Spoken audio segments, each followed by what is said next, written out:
The video at a funny angle because I can't be bothered to move the camera holder, and yeah, I just can't be bothered because it's late and I want to have something to eat. So we have some leftover meatloaf.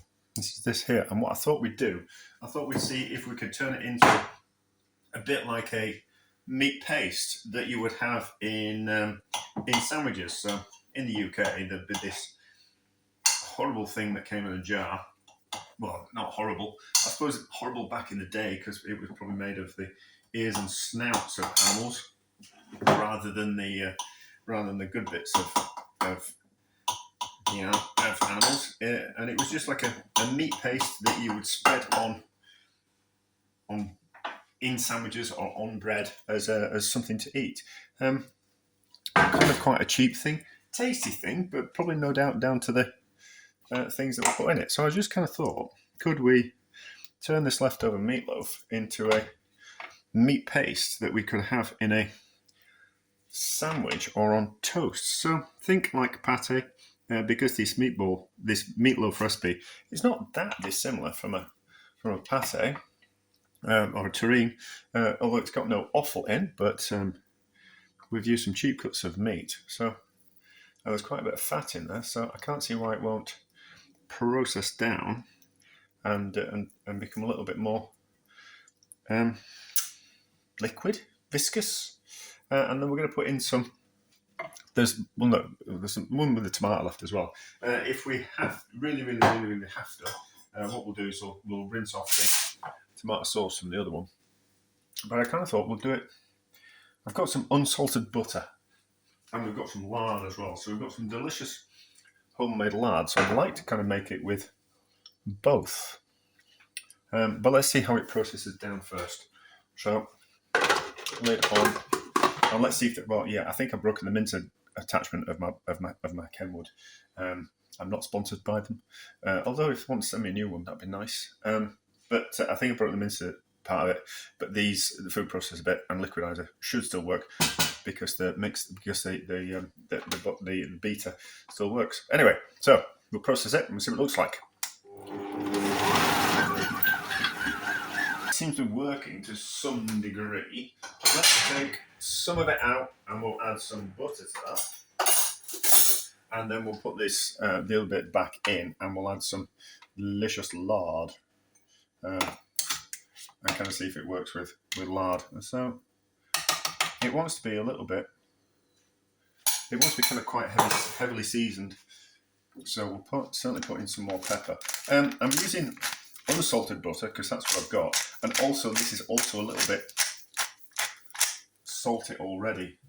So I don't really think it needs any more salt added. I suppose something like some ground mace be in there. Do we put mace in? I forget what mace goes into.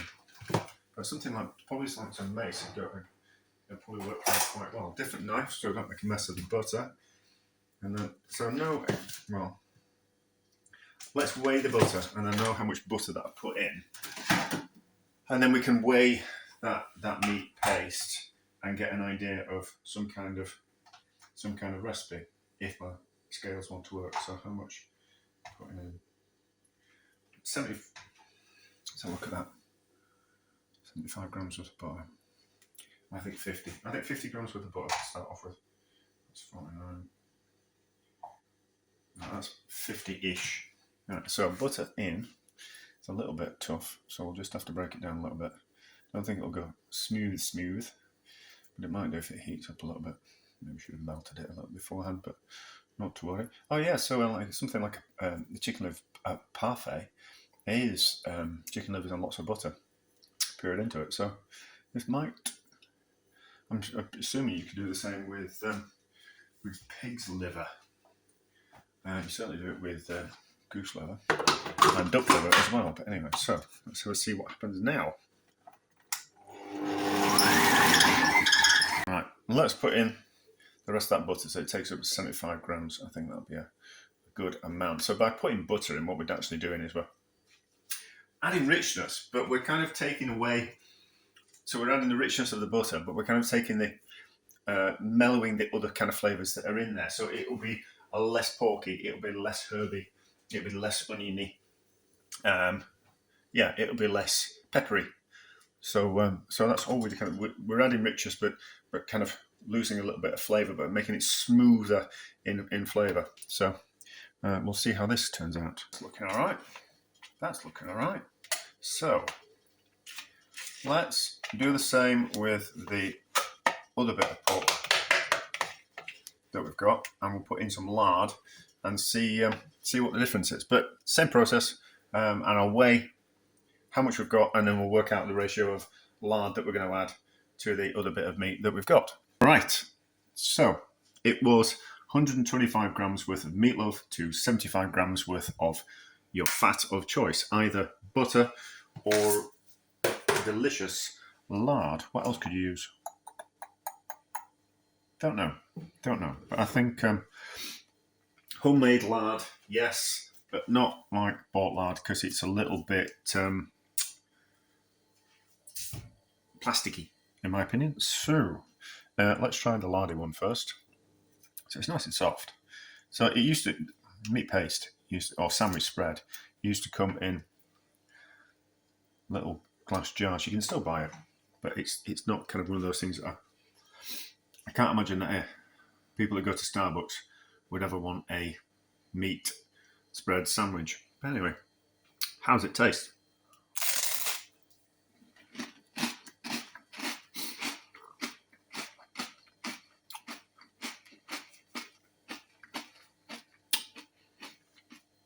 It's lovely as that. That's lovely as that. That's right. So it's really porky because obviously it's been made out of, the meatloaf is made out of cured pork shoulder that I've minced down, so it's a little bit bacony. And then by putting the lard in as well, it's just made it really porky and savoury.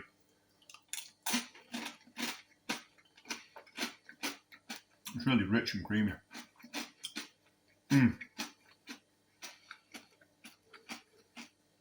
That's particularly good as that. So, how does the buttery one taste? Do you know, it's quite funny.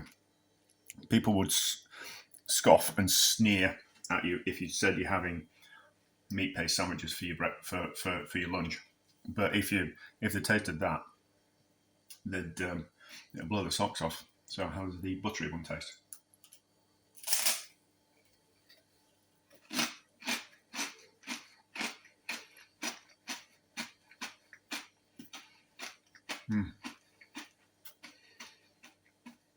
It's like a really nice pate. It's like a really, really, really nice pate, is that? We might be able to... This might lead to another video about making pate from the 10 simple ingredients, but this is certainly within the 10 simple ingredients range. That's lovely, is that? That's lovely, is that? Do you know, if someone sent me off to work or school with sandwiches made out of that, I'd love them forever. Well,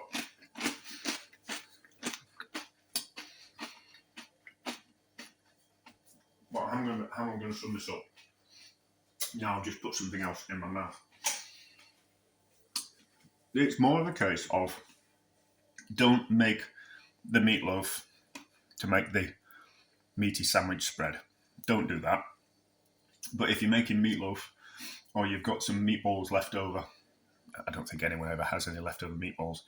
It just kind of shows what you can do. So if you've made meatloaf for Sunday lunch and there's a little bit left, not really enough for another meal, but you need sandwiches for the next couple of days, you could certainly turn yourself into make some nice sandwich, like a nice sandwich spread, and kind of not waste anything, which I kind of think is really, really important. But also it kind of makes you think about things in a different way. You know, with just a little bit of thought, you can take something that I wouldn't have, all I really would have done was I was just going to chop it up, add it to some pasta with a bit of tomato sauce and have it for dinner. But that's just turned it into something just a little bit different. And it's like, and also, so if you were having, so people love like charcuterie boards. They probably don't as much as they used to. But if you had like a little container of that, on a charcuterie board, people will think it was lovely. But in the same way, just if you wanted to do something similar, just buy a pate from wherever, the supermarket, as cheap or as fancy as you want, and cut it with butter, like pate, like a coarse pate. So if you're using a smooth pate, like 150 grams worth of pate, and 50 grams worth of 50 grams worth of butter, and puree it up, and the same with a coarse pate as well. But like a smooth pate, you get away with it with. It wouldn't need as much food processing as that. Is that a food processor? I always forget. What did it say? Yeah, it's food processor. But you could, same like buying like a cheap bit of pate as well, and do the same. And then people will kind of go, "Ooh, where did you get that pate from?" And you kind of go, "Oh, I just kind of made it." But it would elevate just a normal store-bought bit of pate. Probably could do the same with meat paste as well, that you can buy some cheap meat paste and put lots of butter in it, and it would improve it into something like that. Bit of pepper in, bit of seasoning, and away you go. So that is a success. I don't know what use it is to anyone, but it's, the exact thing might not actually be useful, but the idea, that's what's useful. But that's success. I'm going to enjoy eating some of that for my dinner, and I'm making a pig of myself, and I'll probably end up feeling sick afterwards.